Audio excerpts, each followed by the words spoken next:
So this one is BrooksRange and traversing it. I've done this over 2 years, 2018 and 2019. BrooksRange is very top of Alaska. Where are we here? Up over here, Barrow, above the Arctic Circle.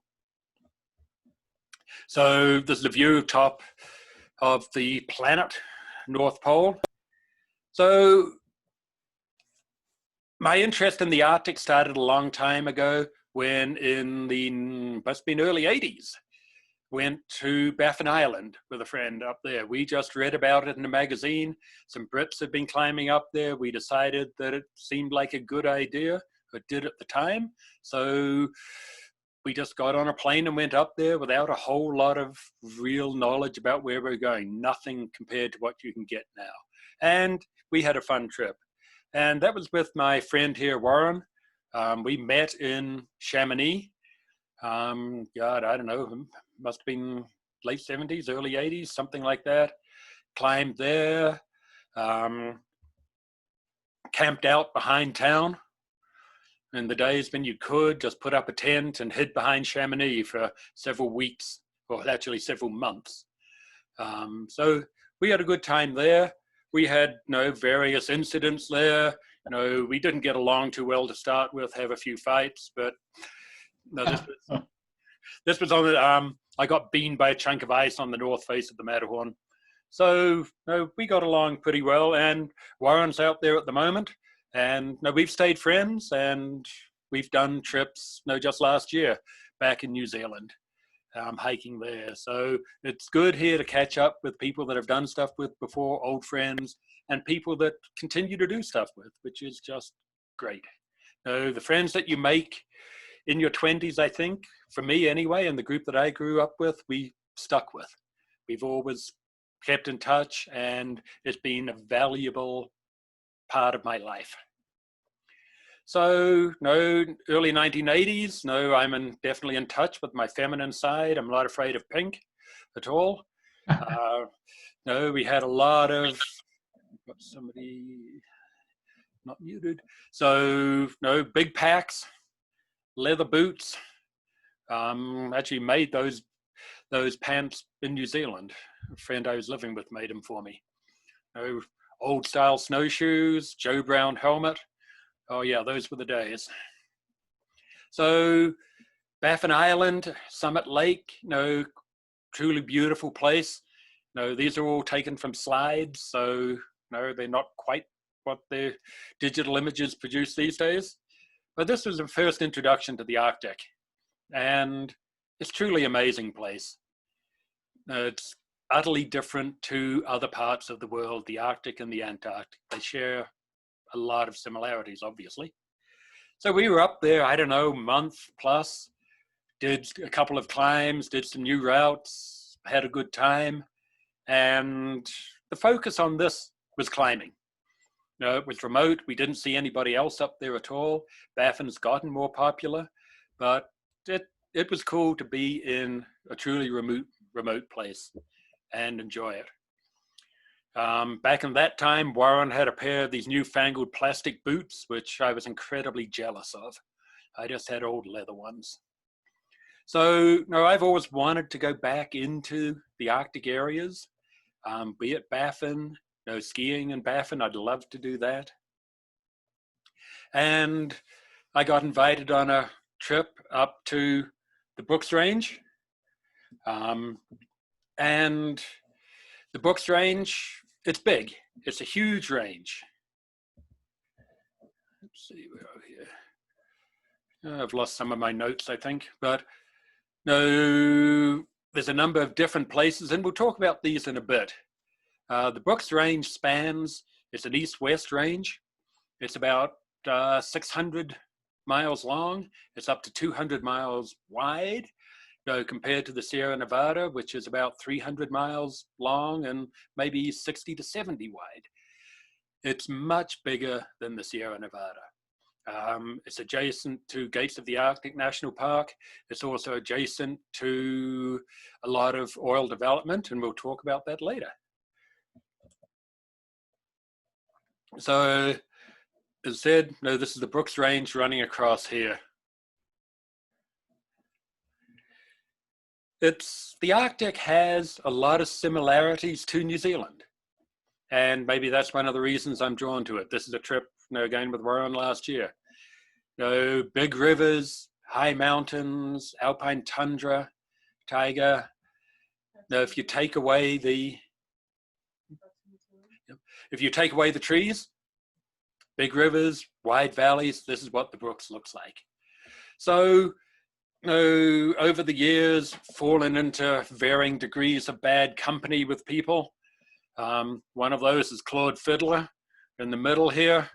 So yeah, I managed to steal some photos of you, Claude, from off the internet.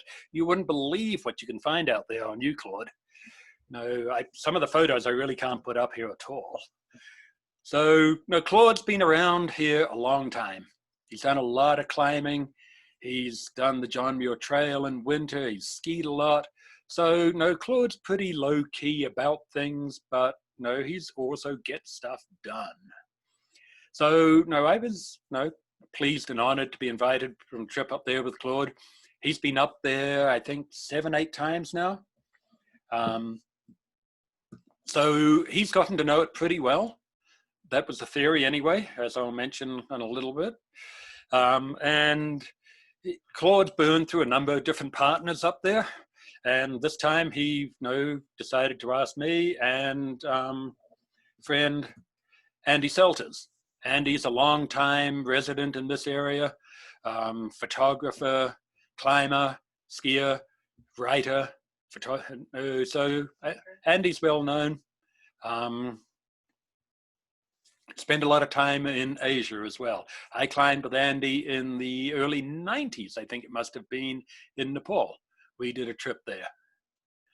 So BrooksRange, start out of Fairbanks, fly into Anchorage, fly up to Fairbanks, and that's the kicking off point. Fairbanks is on the southern side of the range. So small plane, and it's about 3 to 4 hour flight, 400 miles or so north, flying across the Yukon River, well into the heart of Alaska, and then further north. So, the flight in there is truly amazing. I'd like to give people kind of a sense of, what the Arctic is. A lot of people aren't going to get there, which is both good and bad. It is a unique place, and I wish everybody could experience it. On the other hand, I'm glad that not everybody gets to, otherwise it'd be overrun. But it's also a hard and brutal place. With not a lot of leeway for making mistakes. So you fly north and keep on flying north. Huge glacially carved valleys. This is from the 2018 trip when we went up. A lot of new snow. You fly, you sit around in Fairbanks for a while, then suddenly they call your name. There's a frantic rush to get on a plane. You sit in the plane for 3-4 hours with the sound of the prop engine, burning into your ears, even with headphones on. And then eventually somewhere, the pilot finds the landing strip and puts it down. This is Sunset Pass. And this is in the Saddle Rochette Mountains. It's an east-west range, just one of 3 ranges just north of the main Brooks and the Continental Divide. It's basically a flat piece of tundra where people have landed previously. Pilot knows where it is. They put the plane down. You get out. You unload everything. For a lot of these pilots, it's kind of just a taxi run. So they're keen to get out of there. And the plane takes off. And then suddenly you're completely overwhelmed by where you are, the silence, and the scenery. You're also thinking about, what have we done? Now we're stuck here and we don't have a whole lot of choice but to start walking. These days, certainly with Garmin, spots, a lot of different things. It relieves some of the seriousness, but it's still a little disconcerting to watch the plane leave and know that you're on your own. Once you get over the disconcertion, it's no pleasure. So hunters have landed here previously. It's been a place for people to come out, hunt caribou. So pack up the packs. We're packing here about 2 weeks plus of food and equipment, split between the three of us. Start walking. Just beyond out there into the fog is the Arctic Ocean, Chucky Sea, the coastal plain out there. That's why there's a lot of fog as the weather rolls in off the ocean. Once you get a little bit over the pass, the scenery starts to open up. You're blessed with pretty much this time of the year. This was mid-August, pretty much 24-hour daylight, and looking back now towards the main continental divide. And things continue to clear. So this was a great campsite. You don't have to look generally that hard for campsites. Just find somewhere flat. It's often very nice, spongy, soft ground. And just move a couple of pebbles out of the way, throw up the tent, and good to go. Looking back here towards Mount Chamberlain, one of the high points in the range. I think now that there's been some remeasurement done and Chamberlain's no longer the high one, Easto is. So we spent a first night here, and the next morning we got up. We were sitting around having breakfast and getting packed up, ready to go, and suddenly the earth started to shake. And there was a massive earthquake there that you couldn't actually stand up. We ended up sort of getting down on all fours to avoid being knocked over. And you could hear after that a lot of aftershocks. The ground would shake. You'd hear rumbling coming from sort of the northeast. And we got some information back on that when we got out. And that was, I think, a 6.5 earthquake there. But we were centered right over the top of it. There's nobody closer to us than us. So that was an interesting way to start things. There's a lot of rockfall coming down, the gullies and so on. We were glad that we weren't in a tight enclosed spot. So Claude was the expert on the Arctic, having been up there numerous times before. And Andy and I didn't really know what we were getting into here. Whatever Claude said was gospel. Claude was the man. He knew what he was doing up there. And Claude told us, I've been up there, I don't know how many times. There's no need whatsoever for mosquito repellent bugs. Now, by the time you get there, the bugs are gone. It's not a problem. So we believed Claude, unfortunately. And the bugs hadn't gone. And we didn't have any repellent. We didn't have any netting. We didn't have much to really keep us secured from them, other than some thin clothing. So this was the start of realizing that maybe Claude wasn't quite the expert. So they were nasty. They were definitely bad bugs. But I guess going to Alaska, you're going to have bugs. There's going to be things to deal with. And you got to suck it up and just go. So we did. And they were bad enough where you couldn't really stop without putting the tent up. So we'd put the tent up to have lunch in it, then take it down, quickly stuff it in the pack and start hiking as fast as you could. Try and take the high ground where there's wind, get some air movement. But all it took was one cold snap and the bugs were gone. So beautiful terrain and relatively straightforward in some areas to cross. Big streams, big rivers, mud flats to camp out on. And this was the good weather that we had here. But the weather's not always going to be good. Following up just a small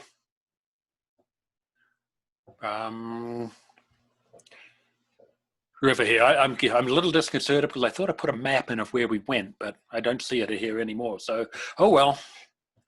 And I lost all my notes too, so much for preparation. So fairly straightforward travel in a lot of places. One of the things that we found this year was that it had been an extremely wet winter and it had been an extremely wet summer. The ground was very soft, and a lot of the time you were punching through into boggy terrain. There's a lot of tussocks that you have to go from. You're balancing from one tussock to the next. They're about a couple of, maybe a foot in diameter. You can't really get one more than a single foot on them. You fall off the side into the water. We had a lot of problems with wet feet. So it looks like easy terrain. Some of it is. Some of it is just hellacious terrain to go across, despite what it looks like. And of course, at some point, it's always going to snow. So we got some early winter snowfalls, which just made it different. But it also adds a completely other dimension to things when you get the new snow freezing on top of the land. We've come up the river valley behind there. A lot of this, you're following caribou tracks. The caribou have been migrating through here for thousands of years, and they've left a lot of tracks. So we eventually decided that the smart thing to do was to follow where the caribou went. Now, they've been doing it. They know what they're doing, and we'll follow where they've gone. And they knew what they were doing. So just stunningly beautiful terrain, patterns all accentuated. Both Claude and Andy were photographers. Claude carried a large tripod, a lot of gear and equipment.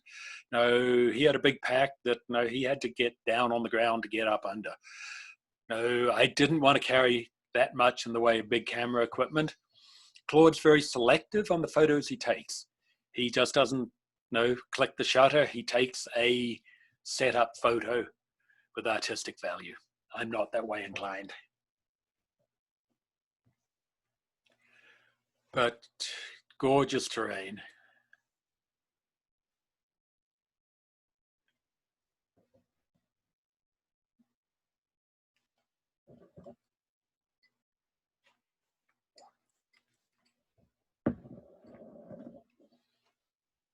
So we arrived there as things were peak green color. We're dropping down into the valley on the other side there. This is about halfway through.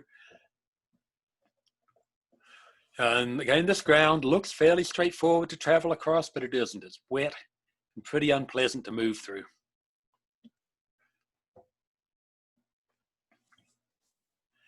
But it's absolutely verdant. Shades of green that you can't imagine.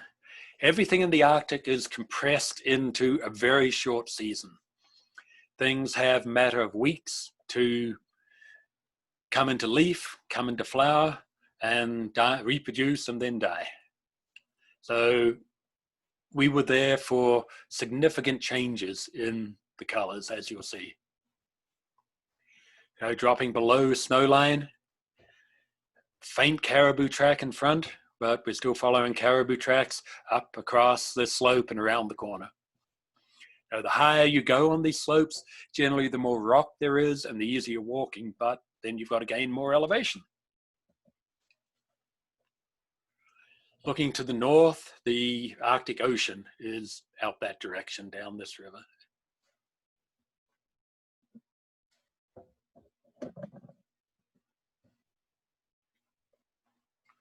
Arctic poppies, basically the same flowers that I saw in Baffin Island on Summit Lake there.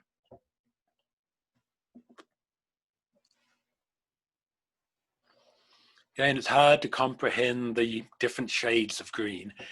In a lot of ways, I imagine these are the greens that you'd see in Ireland, something like that, Emerald Isle. But one thing Claude did say was that John Muir got it wrong. The Sierra, John Muir called the range of light. In a lot of ways, the BrooksRange is also the range of light. The colors are subdued. They're not quite the contrast that we get in the Sierra Nevada, but they're a palette of subtleties.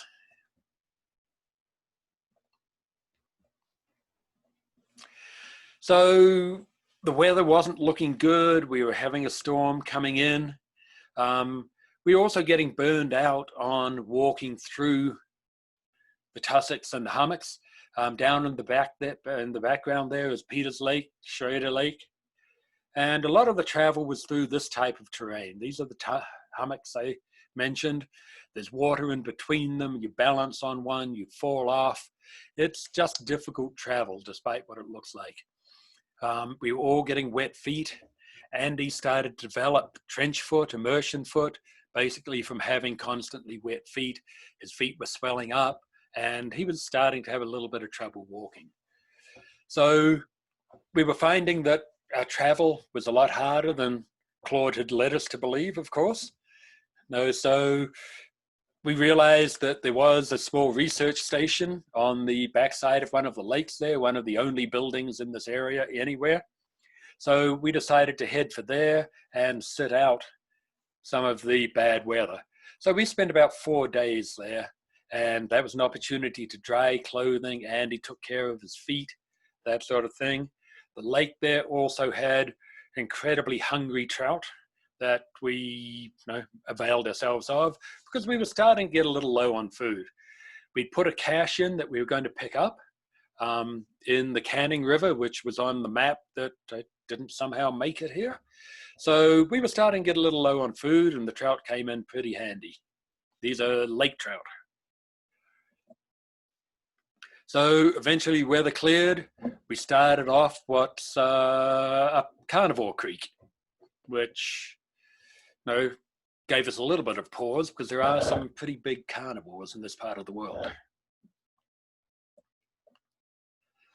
Rivers to cross and trying to keep feet dry because once they get wet in this environment, they're going to stay wet.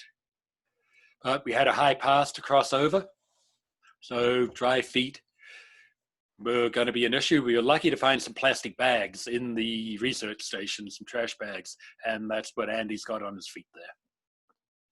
But up high, again, just stunningly beautiful light. Just amazing color, not colors, but subtleties.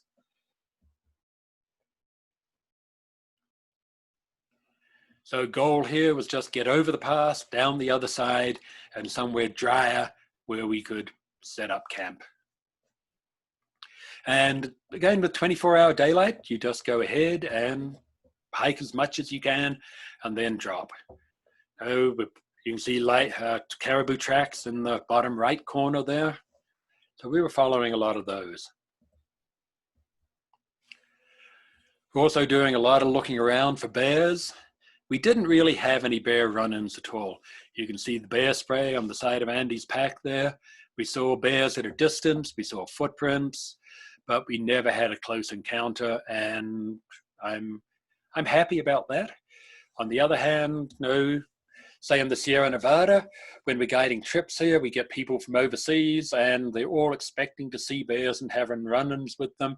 They start a trip terrified, and at the end of the trip, they're a little disappointed not to have seen one. And in some ways, it was almost that way for me, but I'm also grateful that we didn't have a bear run-in, because they can end badly. River crossings, plenty of those, and if you're not careful, these can end badly too.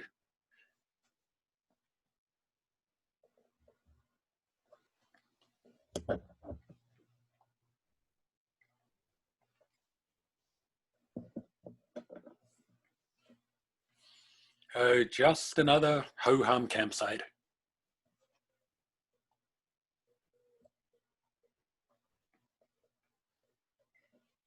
Dropping down, the Canning River is in the big river valley in the background there. And the Canning River is the western boundary between the Arctic National Wildlife Refuge and oil development. Canning, another typical just big river. This could be New Zealand. A few more trees, no any of the big rivers on the east side of the Southern Alps.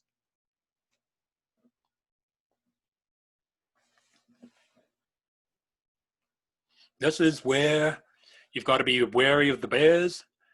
We were walking through here, making noise, talking, trying to keep ourselves from surprising a bear. That's what you don't want to do. It's fine to see them at a distance. You don't want to walk up on them when the bear's having a nap or anything like that. They don't like surprises. So colors, late August, starting to change. Ground cover starting to change. And just going from a green to a red. And this happens virtually overnight. In a couple of days, the colors just change utterly and totally.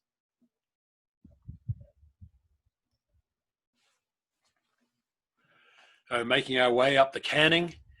This is where we were going to pick up our resupply and continue in our crossing of the BrooksRange.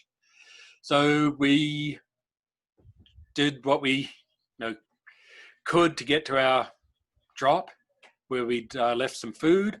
We discovered that the pilot had marked it in the wrong place on the map, and we were traveling in whiteout conditions.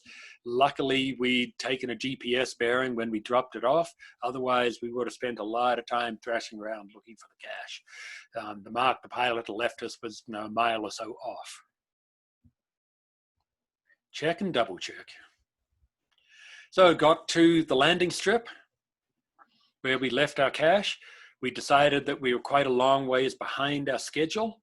So we were with the Garmin we had a satellite phone then, we were able to change our pickup and not get picked up on the other side of the range, got picked up here. So we decided to hang out here for 4 or 5 days and just enjoy a base camp and climb a couple of small peaks from there. We left essential supplies at the camp.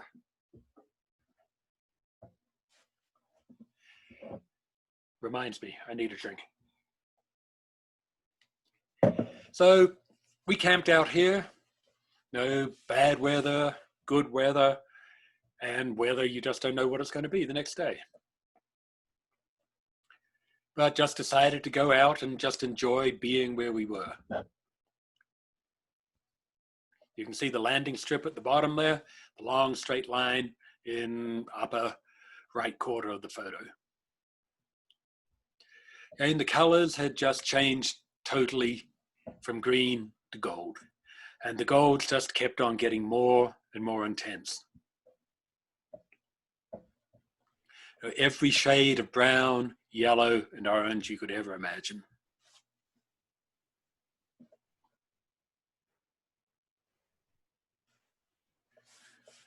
Looking up the marsh fork of the canning, the main canning turns to the left.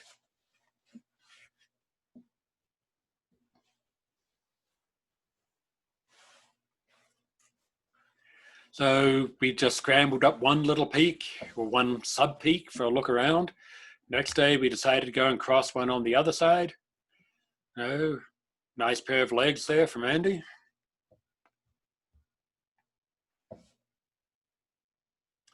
Looking back down on the canning, our landing strip sort of on towards that little promontory that sticks out there.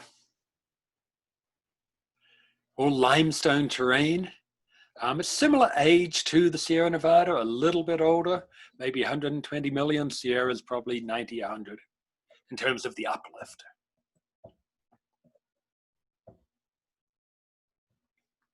Some of that talus is actually easier to travel on than it might look.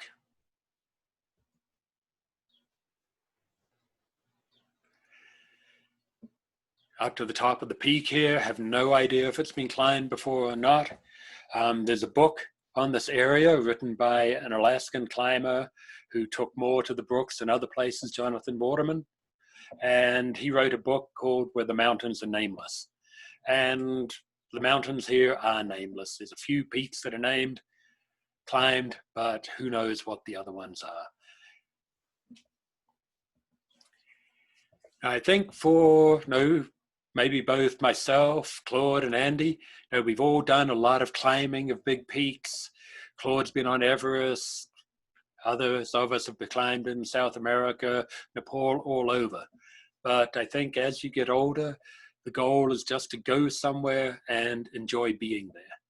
There's no need to actually summit the peak other than to get a view and just sit, absorb the terrain and the beauty that's around. Big limestone cliffs. Anywhere, this would be a major climbing crag. Here it's just another outcropping on another mountain.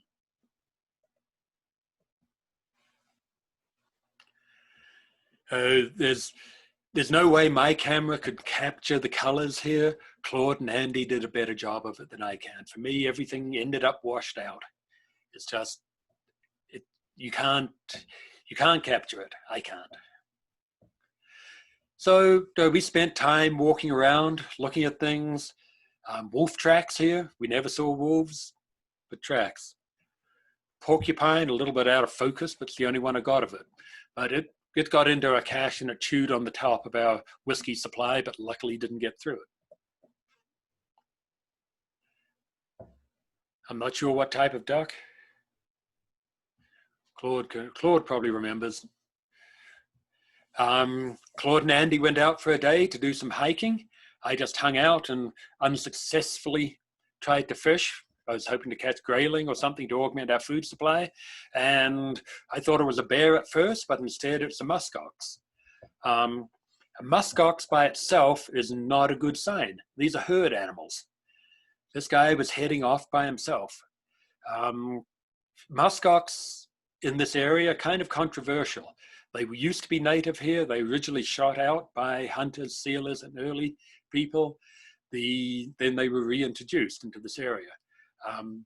The local people don't like them because they feel that they displace the caribou. And the caribou are the important part of the food supply for the native populations on both the north side of the range and on the south side. But one caribou by itself, one muskox by itself is probably not going to survive. I didn't want to get too close to it, so this is shot with a long lens and a long ways off. But that's what muskox tracks look like. I went out and looked for them. More wolf tracks. Lots of fossils. Limestone fossils here, or fossils in the limestone, coral, shells. Another type of limestone, I think, maybe a crinoid. And bear tracks. Now we saw maybe two bears in the distance, but we saw plenty of tracks. So they're around. But in this part of the range, they tend to avoid you, which is good.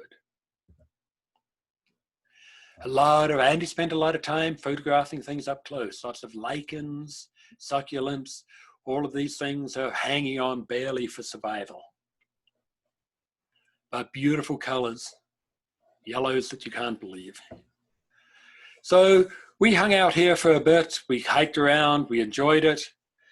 We decided to abort our long trip and go ahead and fly out from here. So that's the landing strip.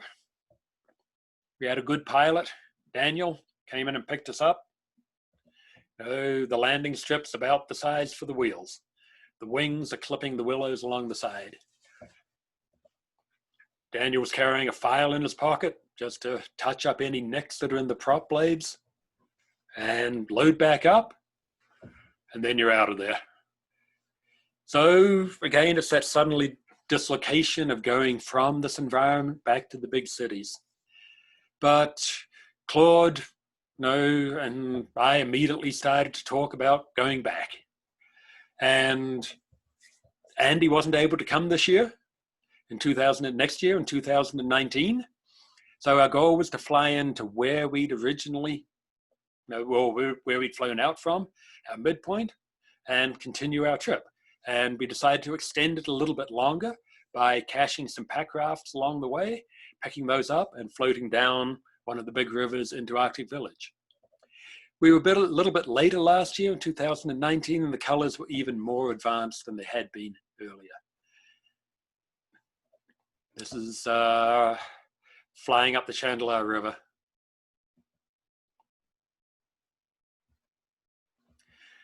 Again, no, I'm just not on my camera able to capture the vibrancy of the colors.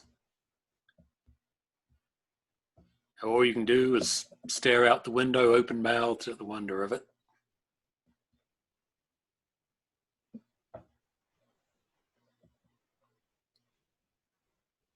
So we landed on a small landing strip down in the main river valley here, just on the right side of this photo.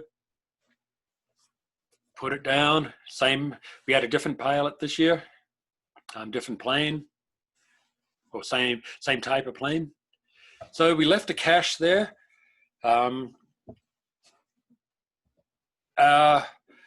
Member this time was Sharky. Sharky's out there, aren't you, Sharky? So Sharky had this idea of bringing... Yeah.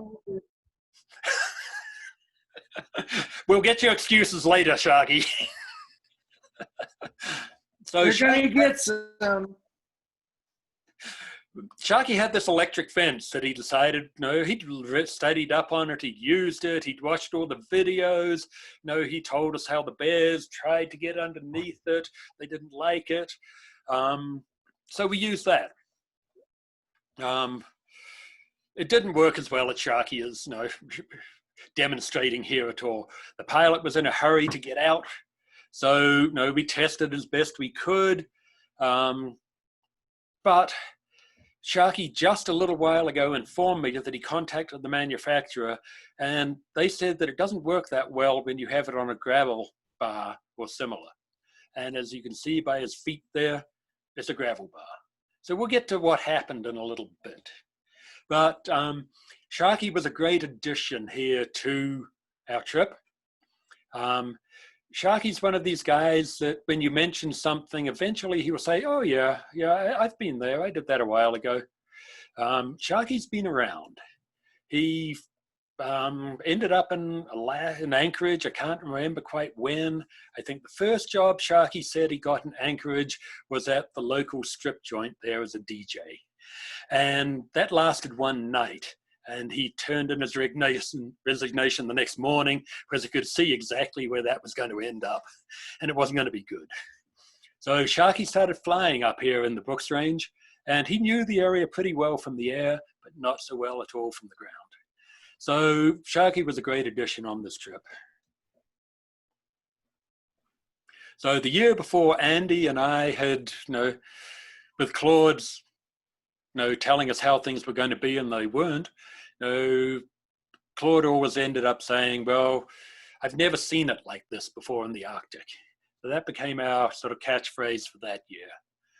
This year was different. It was a lot drier, and we had much easier travel this year.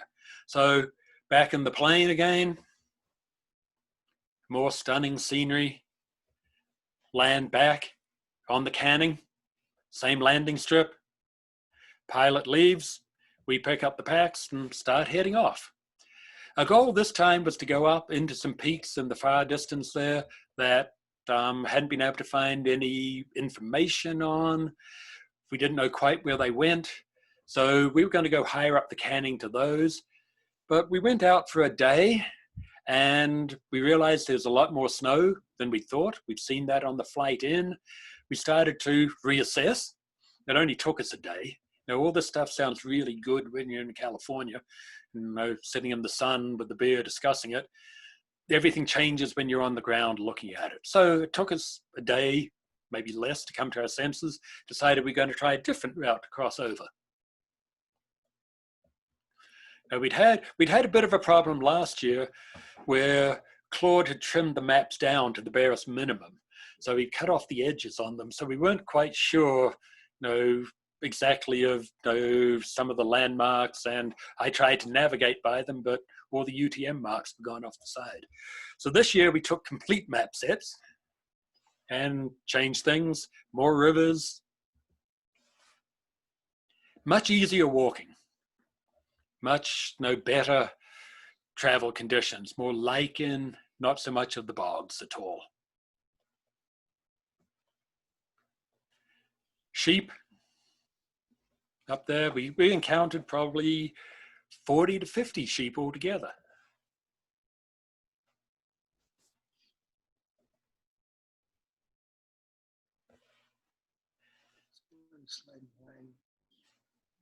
More rivers, traveling. We've just come down the valley behind there, following caribou trails.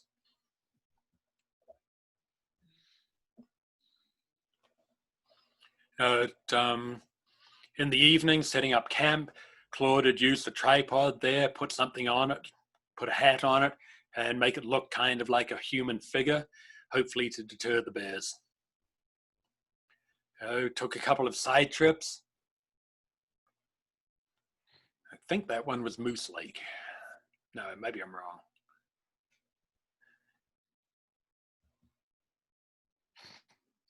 Ground cover changing again. Limestone. Waterfalls starting to form from the snow melt as things get colder. It was definitely a colder time of the year, or colder trip than the year prior, I think. Crossing over a small pass. This is crossing over the main divide here.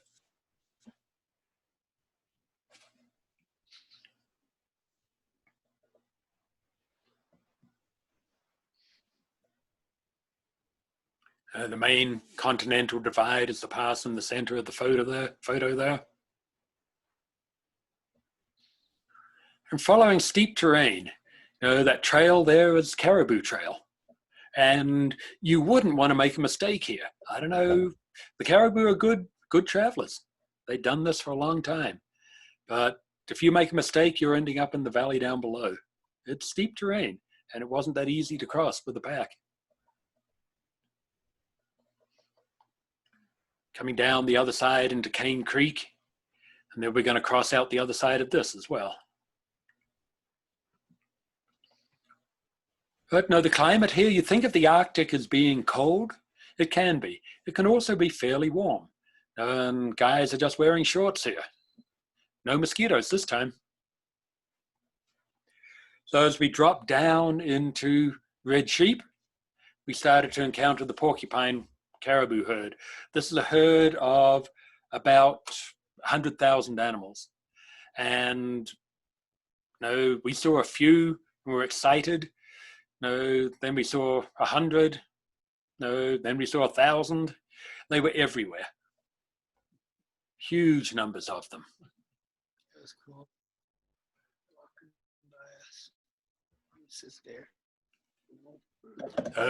We had several days of traveling with the caribou there. And we originally thought that we were going to spook them. So we were trying to move carefully. After a while, we realized they didn't really care that much. They'd see us, they'd move on, they'd go back to what they were doing.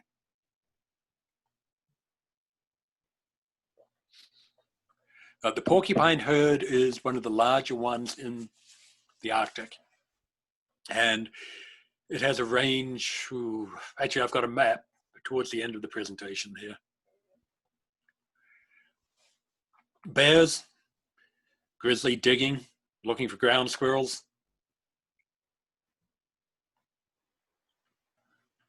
Coming down Red Sheep Creek.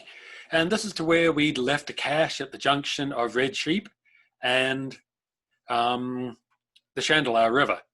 And we were sitting here looking at things, Sharky and I and Claude, and we saw a couple of bears running up the canyon there.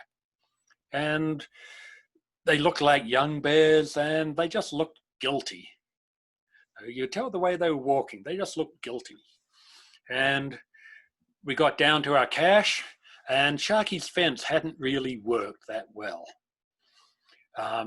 It certainly, I don't know if it slowed the bears down or not, but it didn't seem like it. So they really hadn't been too concerned about the food, which was all in barrels. What they really liked were the Packrafts. they just chewed into them and they ripped them apart. We had 3 boats there, 2 Packrafts, and Sharky had bought a inflatable canoe. Claude had rented a Packraft in Fairbanks from a company there. A nice new Packraft that got totally bared. We had some bare naked granola, which seemed appropriate. But the bears had done a pretty good number on Claude's raft. I talked with the Packraft company later, and they said, oh yeah, the bears just like the feel of it. They like to chew on it. I guess it's kind of like chewing gum or something. And they like to tear into it. So we had a problem. So we were trying to figure out what to do here. Here's Sharky in kind of disbelief at his fence. Now, hopefully you got your money back on that one, Sharky. So we had some hard decisions to try and make here as to what we were going to do. And you get to this sort of situation and it's, oh God, we're so screwed. This is just a disaster. So you look at things a little bit longer and then you think, yes, we are screwed. Oh, same slide again. So Claude is obviously not going to get his deposit back on this one. So actually, when we got back out there, the company was pretty understanding. They charged us, their price on it, their wholesale price, so they could buy a new one, and we just divided it up. It's shit happens, whatever, got a deal. So Claude and I got to work. We figured we could probably fix my one. Claude's was pretty much beyond repair. Mine, it had been rolled up and the bear had gone ahead and chomped into it, so it had a series of holes through about 4 or 5 different layers. But we thought we could probably fix it. So we went ahead, we had a repair kit with us, we glued things down, we used the patches, we used up pretty much every drop. We had a couple of drops left of glue for repairs along the way. But we had managed to get some pretty good big patches on there, and eventually pumped it up and it kind of held. We've got a nice moose antler there to anchor the boat with. So we figured Claude's wasn't going to work. I was going to paddle my raft. We had about 100 miles to go here of river travel, probably about 60 in a straight line. Might as well finish off the whiskey. So Claude, I was going to paddle my one. Claude and Sharky were going to fit 2 of them in the 1-person raft or inflatable canoe. So things were laden a little bit heavily here, and the upper part of the river was pulling rafts and pushing them, and then floating when we could, bouncing across gravel bars. They've got a lot of stuff on there. It wasn't exactly comfortable for either of those guys. I don't know if mine was much better, but you do tend to get wet in the Packrafts. So still following the caribou here. It was cool to go ahead and just watch the caribou crossing the rivers. There's still thousands of them there. My little boat's laden down a little heavily too. We were hoping that we go ahead and fit things into a lot of the gear into Sharky's, and Claude and I'd be able to Packraft and leisure. Didn't work out that way. Got a bunch of caribou in the background there.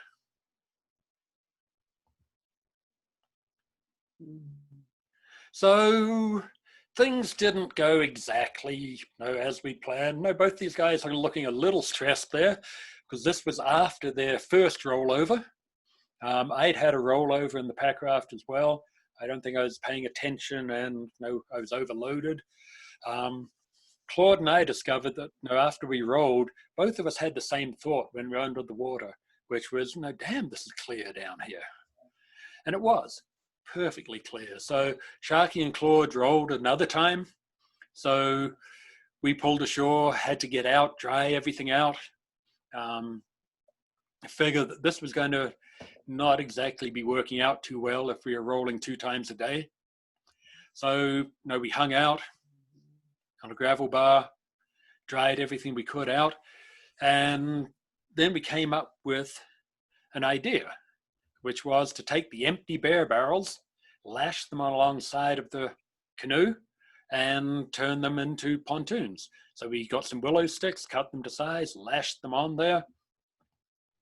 It gave some more room in the boat, and they gave pretty good flotation, surprisingly enough. Now that's a lot of gear to fit in a one-person boat. So, no, it seemed to work a little bit better. And from here on out, didn't flip any of the boats at all. The river was definitely getting a little more mellow too. So this worked pretty well.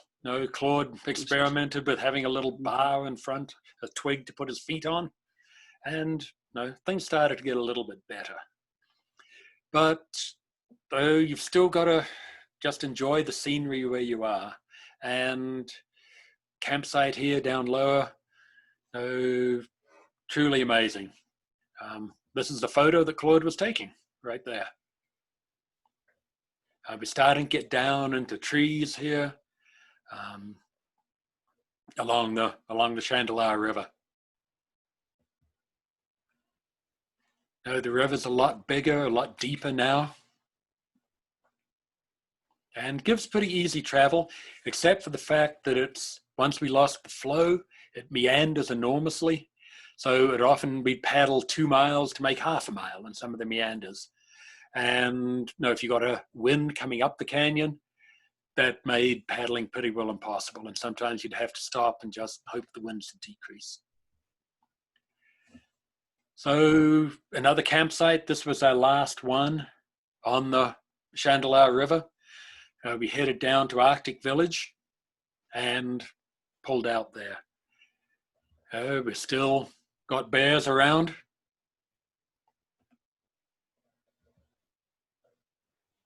A beautiful last campsite. Just camp anywhere you want. Just pull out on a beach. Some of them are muddy, some of them are not. Some of them are just gorgeous. So the rafts held up. My raft held up pretty well. We got a few more leaks from the patches as we went along, but we had down to exactly the last drop of glue to fix the raft. And we got there doing pretty well. Arctic Village is just a small place on the south side of the BrooksRange. Got I think maybe 100 people there. Gwich'in Village and a landing strip there that we flew out from. So this was, it was a really good trip. We had amazingly good time, and I'm really glad to be friends with the people that I went up there with. We didn't have any personal problems. Nobody argued. I think we're past the point of doing that. You just suck it up and deal and have a good time, and we did. Claude and I were planning to go back this year. I'd love to, but as we know, the world has changed. So where we were was Alaska National Wildlife Refuge.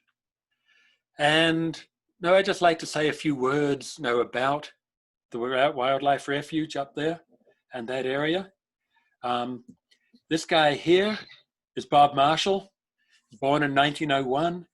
He did a number of trips to the Brooks, or a couple of trips in 1928 and 1935.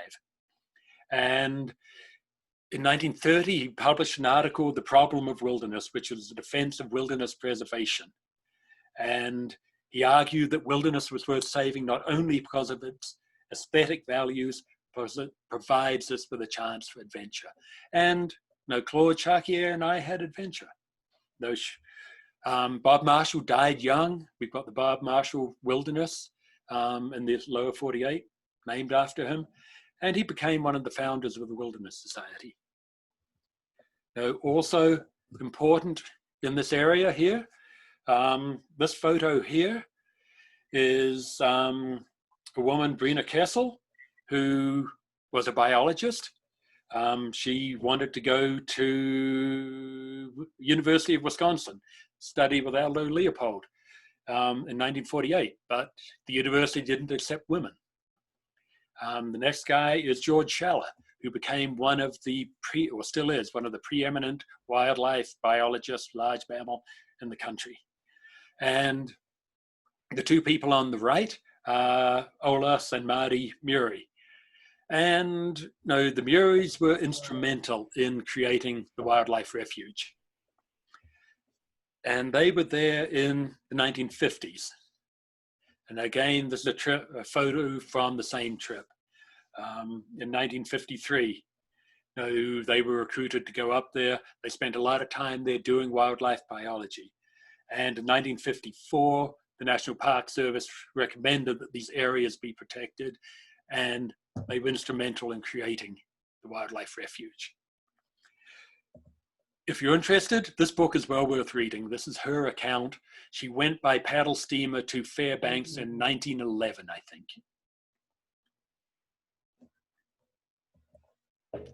So, I'll plug for wilderness here, and a quote by Abby. You don't have to go to ANWR, to need it and to appreciate it. John Muir spent time in Alaska. He said this in the 1800s. ANWR is over here.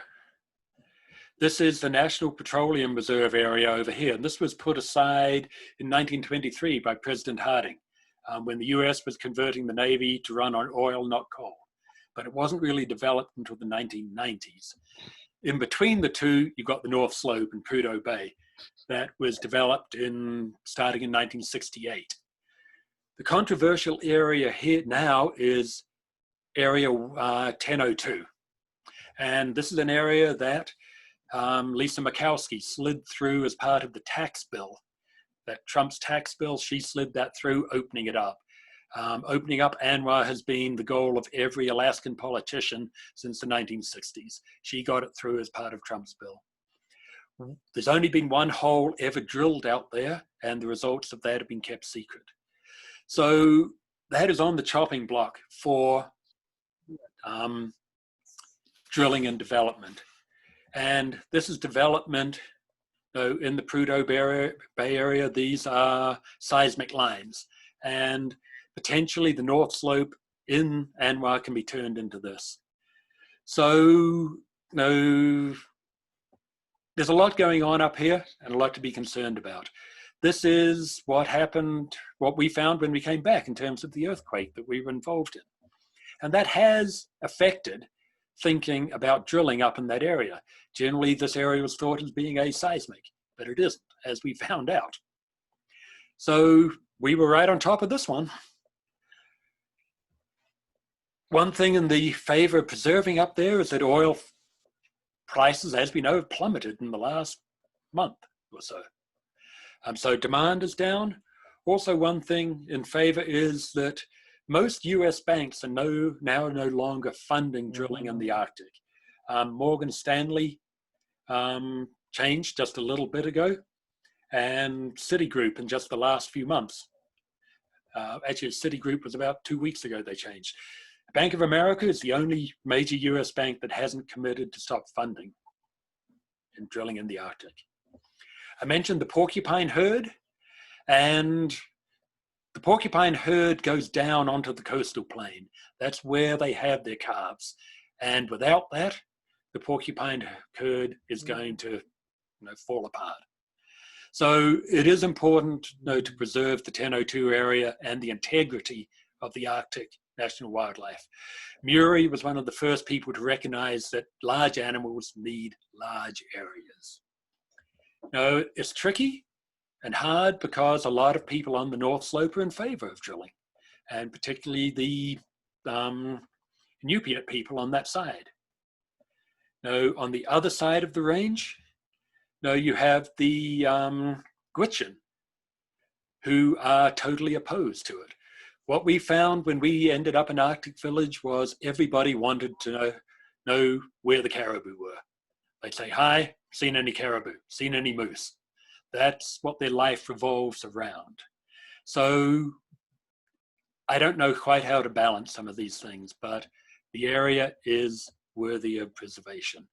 It's the largest piece in America of undeveloped land.